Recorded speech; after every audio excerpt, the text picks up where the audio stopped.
que esteve morto e tornou a viver. Conheço a tua tribulação, a tua pobreza, mas tu és rico, e a blasfêmia dos que a si mesmos se declaram judeus e não são, sendo antes sinagoga de Satanás. Não temas as coisas que tens de sofrer.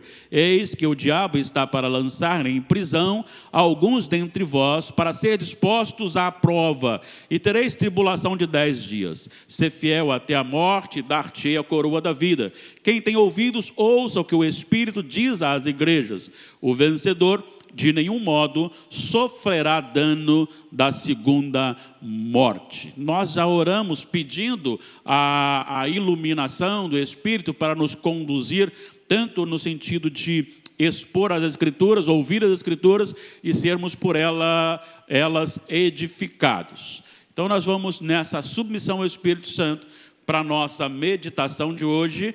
E o nosso tema é: não tenha medo, Jesus conhece a sua história. Não tenha medo, Jesus conhece a sua história. Todas as vezes que nós chegamos numa cidade desconhecida, principalmente se ali é anunciado um grau de periculosidade, nós nos sentimos como que perdidos e amedrontados, até que nós cheguemos perto de um que tem grande conhecimento da cidade e sabe os pontos que deve passar para evitar o perigo. Ou, quando nós chegamos em determinado local, onde nós não somos conhecidos, ficamos um pouco tímidos, até que chega alguém que nos conhece. Isso também nos traz tranquilidade ao coração. Quando nós pensamos nessa situação, nós olhamos para a história do povo de Deus e vemos Deus conduzindo os detalhes de toda a história, inclusive da nossa história. Apocalipse, nós temos 7 cartas escritas às igrejas da Ásia Menor. Interessante porque somente em 2 delas, a igreja de Filadélfia e a esta igreja que nós acabamos de ler, que é a igreja em Esmirna, que não contém a repreensão do Senhor. As demais, as 5 igrejas, o Senhor está repreendendo. Mas essas 2, não, Ele não está repreendendo. Ele está apenas encorajando. E esta carta à igreja em Esmirna, ela é muito edificante para a nossa vida. Nós então trataremos um pouco da carta e depois veremos, sob iluminação do Espírito Santo, o que esta carta ou esta mensagem tem para nós aqui em Cariacica, aqui em Nova Brasília, como igreja presbiteriana de Nova Brasília, para mim e para você que estamos aqui nesta noite e para tantos quantos pararem para ouvir esta palavra. É interessante porque Apocalipse não é uma carta de João. Assim como nós temos 3 cartas de João, assim como nós temos 2 cartas, assim como nós temos a carta de Judas, de Paulo, nós não temos aqui uma carta de João como Apocalipse, mas uma carta de Jesus, escrita por João. Jesus diz, ele cita, e ali João vai registrando aquilo que é palavra do Senhor. Se você observar o primeiro capítulo, o primeiro versículo diz: revelação de Jesus Cristo, que Deus lhe deu para mostrar aos seus servos as coisas que em breve devem acontecer, e que ele, enviando por intermédio do seu anjo, notificou ao seu servo João, o qual atestou a palavra de Deus e o testemunho de Jesus Cristo quanto a tudo o que viu. Então é Jesus que está testificando a João e ele está escrevendo. E aí, as cartas têm algumas... um modelo muito parecido, e normalmente o autor da carta se apresenta, e ele se apresenta ao anjo da igreja, e os teólogos, todos, a maioria pelo menos, entende que aqui o anjo se refere ao líder da igreja, aos pastores das igrejas, mas é interessante como ele aponta, ele se identifica como aquele que escreve. Olha só o versículo 8, o que ele afirma para a igreja: ao anjo da igreja em Esmirna, escreve estas coisas, diz o primeiro e o último, que esteve morto e tornou a viver. Veja bem, João não é o autor dessa carta, como dissemos, porque, primeiro, ele não é o primeiro e o último. Segundo, ele não esteve morto e ressuscitou. mas se refere realmente ao Senhor Jesus. Sendo assim, ele já apresenta a igreja com o encorajamento de que aquele que é o Senhor da igreja, e aquele que está falando à igreja, aquele que está comunicando-se com a igreja, é aquele que domina a eternidade, tanto no sentido de eternidade no passado, no nosso passado, como a eternidade no nosso futuro. Ele faz de eternidade a eternidade. Ele é o primeiro e o último, como que nada foge à sua existência. Ele não veio à existência, ele é de eternidade a eternidade. Não só isso, mas o autor, aquele que está falando para encorajar, não só domina a eternidade, mas ele domina também a vida e a morte, porque ele esteve morto, mas ele agora está vivo. Isso significa que ele está apontando para, aquele que está falando com vocês, é aquele que tem autoridade sobre o último inimigo do homem a ser destruído, que é a morte. E isso tranquiliza o coração daqueles que vão ouvir a mensagem. Mas ele continua dizendo aqui que este, que é o autor, ele conhece a tribulação da igreja em Esmirna, conhece também a sua pobreza, e é interessante porque aqui ele conhece a pobreza material, financeira, a posse, a vida dos irmãos, mas ele diz que essa igreja que não tinha uma arrecadação financeira alta, significativa, esta igreja era rica, porque ele aponta para o princípio do céu, que não tem a ver com o princípio da terra, que é contrário ao princípio da terra. E ele diz, eu conheço a tua tribulação, eu conheço a tua pobreza. Isso é confortador para quem está recebendo a mensagem. Isso é confortador para quem está recebendo a carta. E ele ainda diz, conhece também a blasfêmia dos que a si mesmos se declaram judeus e não são, sendo antes sinagoga de Satanás. Esse povo era mentiroso? Não. Etnicamente, sim, judeu. Mas a sua conduta não tinha a ver com o povo de Deus. O que ele está dizendo aqui é que era um povo que perseguia a igreja, perseguia com falsos testemunhos, falsas palavras, levando aquela igreja a ser mal falada na sociedade. E ele está dizendo, eu conheço a tua tribulação, a tua pobreza, e sei que és rico, mas também conheço aqueles que se levantam dizendo contra vocês, blasfemando contra vocês, mas esses não são judeus, pelo contrário, são agentes de Satanás. Eu fico até imaginando, né? Se a gente falar uma coisa dessa hoje, de um falso profeta, o povo, o evangélico, se vira contra você e para de julgar. Mas o próprio Jesus falando que aquele que não está caminhando com ele é agente de Satanás. O versículo 10, ele vai virar para a igreja e vai encorajar a igreja. Ele já falou de tribulação, ele já falou essa perseguição desse povo que se dizia judeu, mas que não era judeu, e agora ele vai falar para que este povo não tenha medo, não é só por causa dessas ações, mas porque tinha mais coisas para vir. Ele diz, não temas as coisas que tens de sofrer. Não é só sofrimento do passado ou do presente, mas algo que ainda está por vir. E ele diz que eis que o diabo está para lançar em prisão alguns dentre vós, para ser expostos à prova. E tereis tribulação de 10 dias. Primeira coisa, você tem no mesmo acontecimento duas coisas. Você tem a tentação que Satanás faz, e Deus usa isso como provação. Deus permite Satanás agir, mas ao mesmo tempo que Satanás está tentando a igreja de Esmirna para que ela venha a cair, Deus está provando a igreja para que ela realmente seja comprovadamente fiel à sua palavra. A tribulação ela é bastante grande, é intensa, mas o tempo dela também é curto, e por isso ele diz simbolicamente de 10 dias, para dizer aquilo que é diminuído, dependendo desse tempo, para que o povo não sofresse e se desviasse da palavra de Deus. Aí vem uma frase, ser fiel até a morte e dar-te a coroa da vida. Esse ser fiel até a morte, muitas pessoas enfatizam o ser fiel, Mas eu quero dizer que a ênfase aqui não está no ser fiel.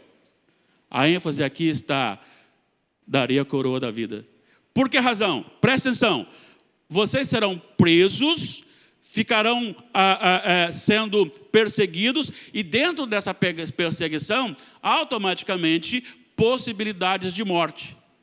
E ele, dentro dessa possibilidade de morte, ele diz, eles podem até matar vocês, mas eu não só apenas ressuscito, mas eu os coloco no lugar de príncipes, coroado para a vida eterna.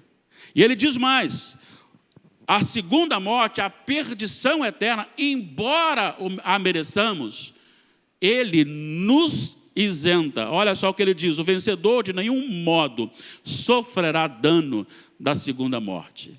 Isto é o encorajamento para a igreja de Esmirna, que por ser fiel ao Senhor, estava sofrendo e sofrendo muito diante da sociedade que era apenas religiosa e que não tinha temor a Deus de forma alguma. Mas essa carta de encorajamento, escrita à igreja de Esmirna, uma igreja que deve ser um exemplo, um modelo para nós. O que ela tem a ver conosco hoje, aqui, nesta noite? Então eu quero descrever aqui algumas afirmações, uma aplicação prática para a nossa vida. Talvez você tenha vindo para a igreja, eu não sei como está seu coração. Há momentos na vida que a gente fica desesperado. Há momentos na vida que a gente perde a alegria, às vezes por nada, você fica angustiado. Ou às vezes mesmo tem uma enfermidade assolando a gente, ou uma perseguição, ou alguém se levanta contra você, alguma coisa dá errado, e você começa a perder a alegria, você começa a perder o vigor, e talvez seja a situação de alguns, ou que estão aqui neste local agora, ou me ouvirão depois. Então eu quero fazer algumas afirmações dentro dessa carta de princípios que se aplicam hoje aqui a nós. Primeiro, não tenha medo. Não tenha medo. O Senhor da igreja domina a eternidade, a vida e a morte. Não tenha medo. O Senhor, Ele não é preso ao tempo. O nosso Senhor, o Senhor que você serve, Ele tem domínio de todas as coisas. Ele estava na eternidade quando Deus, Pai, estava planejando a história do ser humano.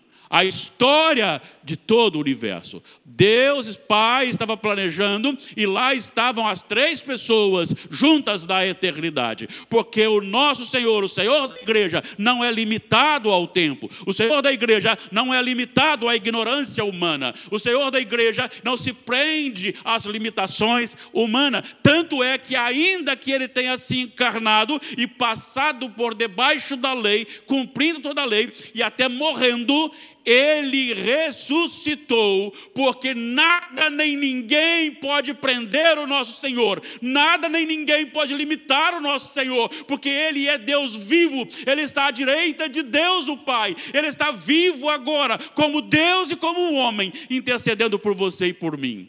Ele é Senhor da eternidade. Ele é Senhor da vida e da morte. Não precisa ter medo. Não precisa assustar diante das circunstâncias. O nosso Senhor está no controle.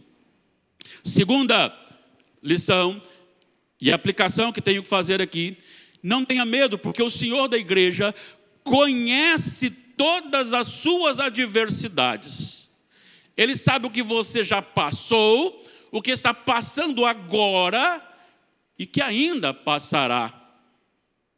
Ele conhece os detalhes da sua vida. Você não está sozinho.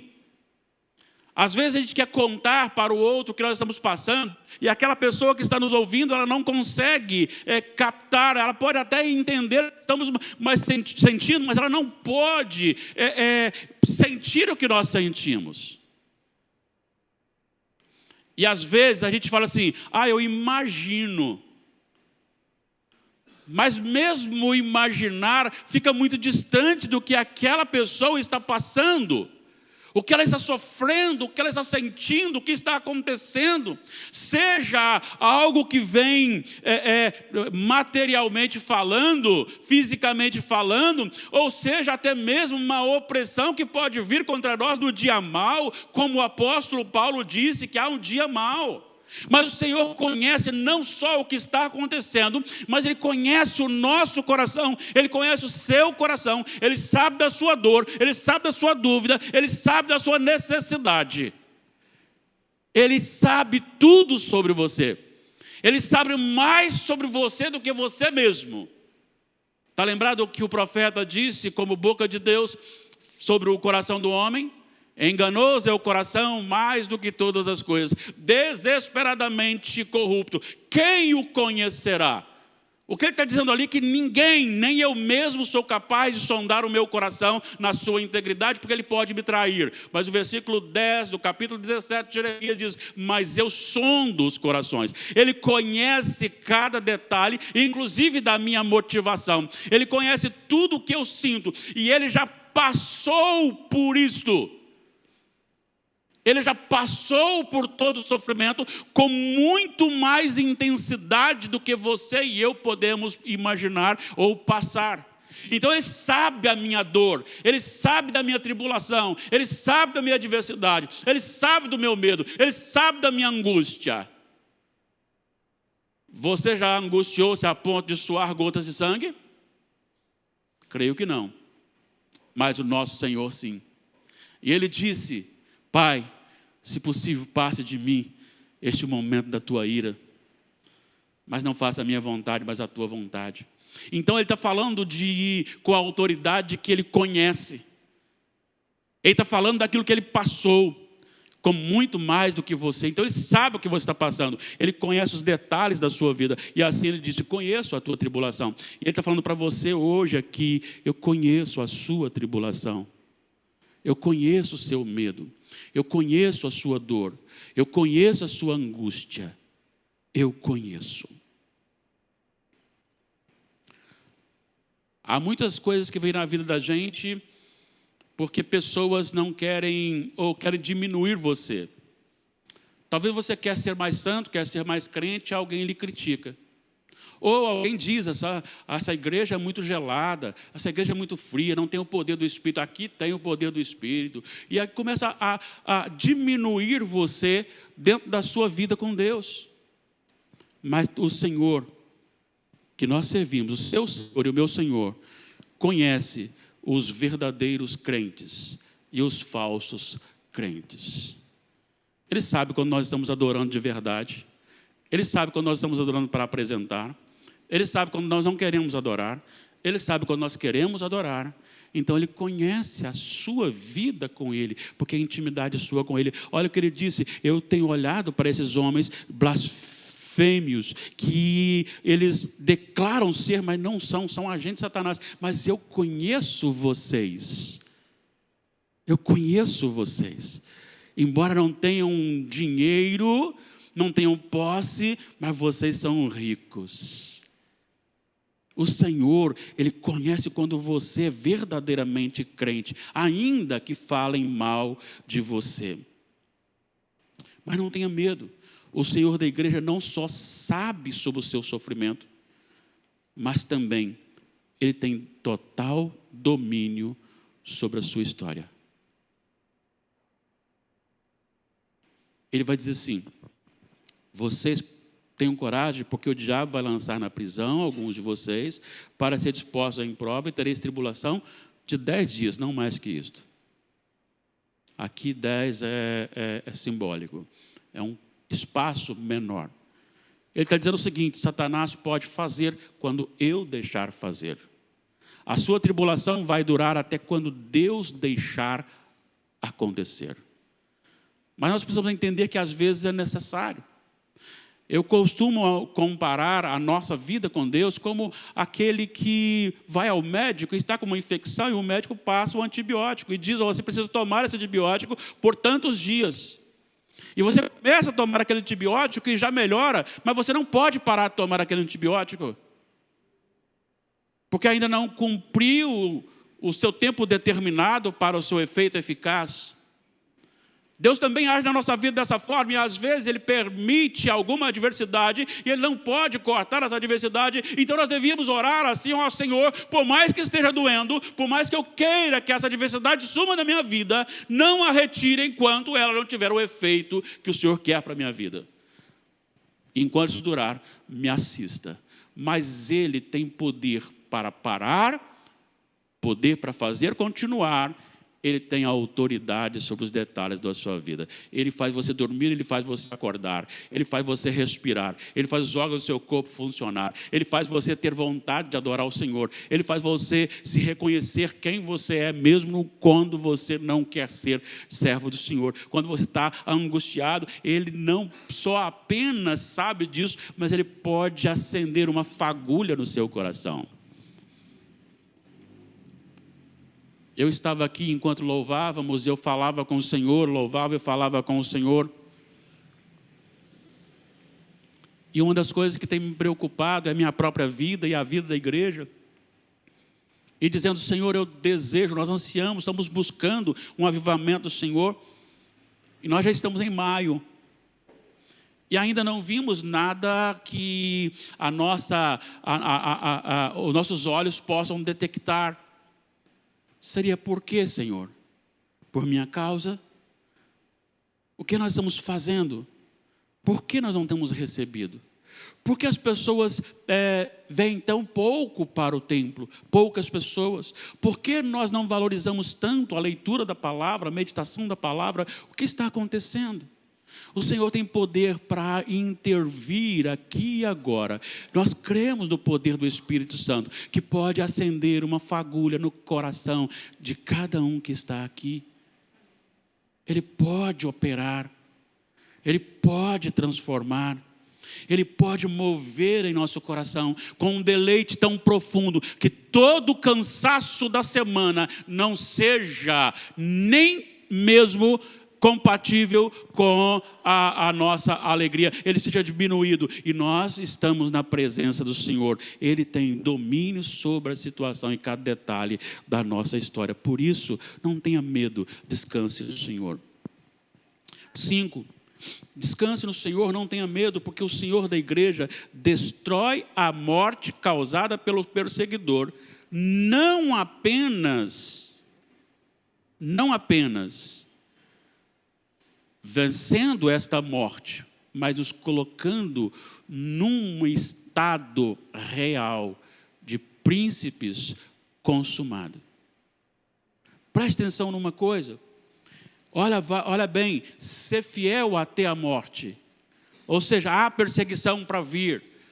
Ser fiel até a morte, porque ainda que ele matem, eu lhes darei não apenas uma nova vida, uma vida eterna, mas uma vida eterna coroado como príncipes de um reino, de um rei que domina soberanamente, de eternidade a eternidade, que se revelará como Rei Supremo, que manifestará em nós, naquele dia, naquele lugar, na eternidade com o Senhor, e nos deliciaremos do Senhor. Nós estaremos recebendo a glória de Deus, nós estaremos na presença dos anjos, nós estaremos na presença do povo de Deus, nós estaremos na presença do Filho de Deus encarnado, ainda como homem, agora glorificado, mas nós também receberemos a glória do Senhor, porções dessa glória manifestadas a nós diariamente, pelos séculos dos séculos. Já parou para pensar nisso?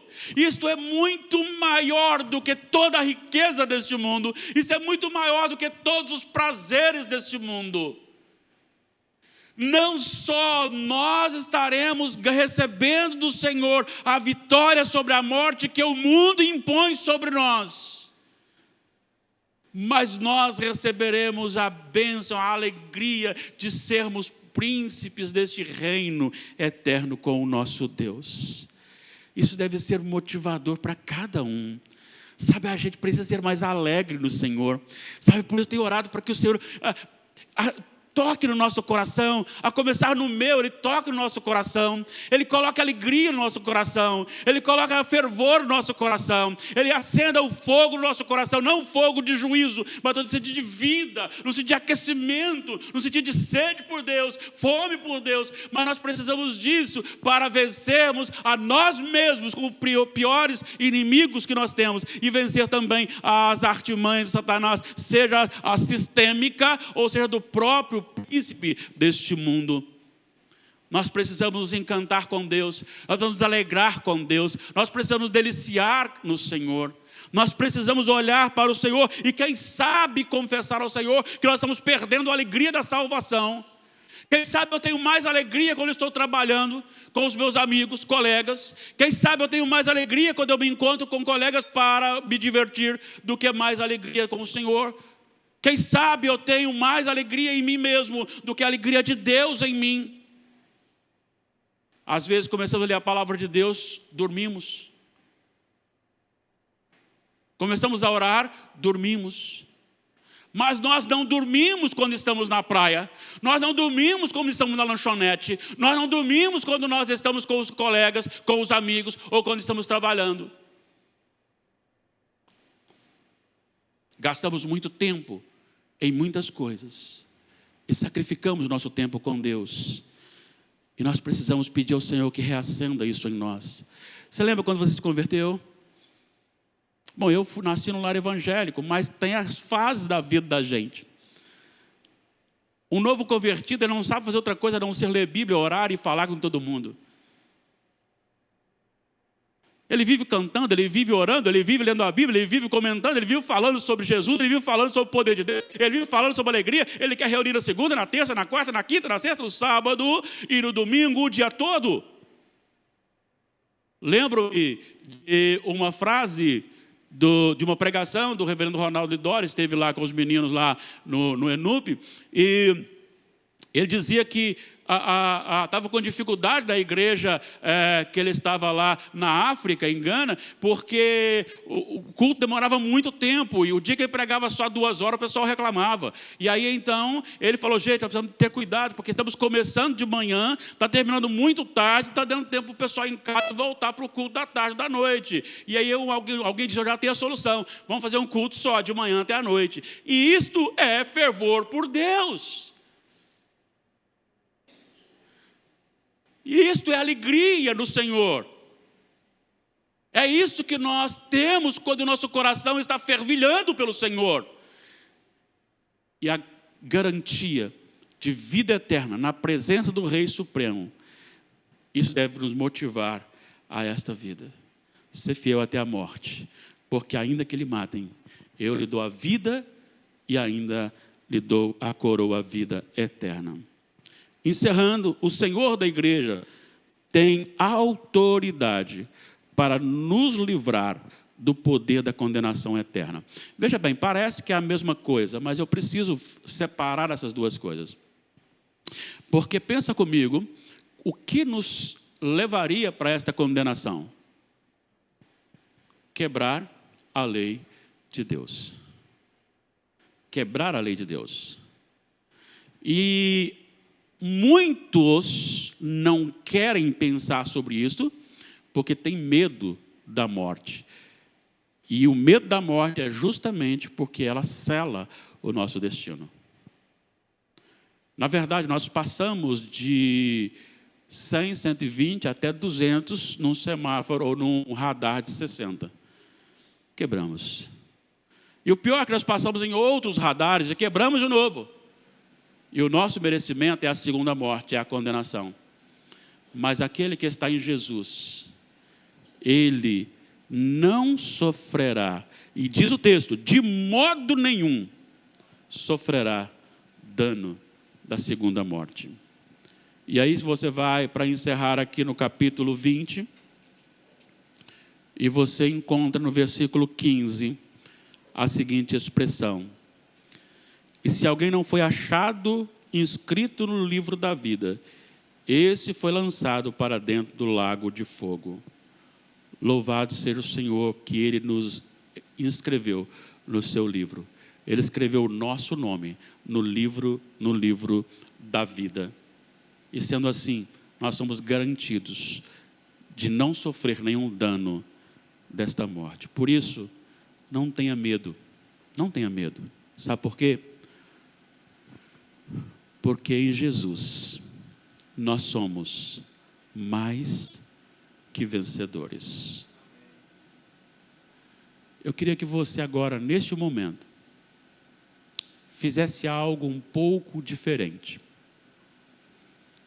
Alguns não podem, eu mesmo não estou podendo, mas o meu coração se fará isto. Eu quero que você, se puder, seja física ou espiritualmente e emocionalmente também, se ajoelhe na presença de Deus. E vamos ter um momento de oração. Pode orar em meia voz, não precisa ser silenciosamente, se você quiser. Pode orar em meia voz. Mas coloque o seu coração na presença do Pai. Por que Deus não tem feito algo extraordinário aqui? Seria por minha causa? Pergunte isso para o Senhor. O que o Senhor quer que façamos? Como o Senhor quer que lidamos com a situação? Em nome do Senhor Jesus, coloque a sua vida, coloque o seu coração. Se você quer apenas curvar, ajoelhar o seu coração, ajoelhe o seu coração. Ele conhece o seu coração, Ele conhece a sua vida. Não precisa ser fisicamente, Ele conhece a sua vida. Fale com o Senhor, clame pelo Senhor. Vamos clamar por avivamento. Vamos clamar para que Deus reacenda em nós aquela alegria, aquela paixão por Deus, aquela sede, fome por Deus, para que nós tenhamos aquilo que tínhamos antes, para que nos dê força para lutarmos contra as tentações, contra a nossa própria carne. Clame isso ao Senhor em nome de Jesus.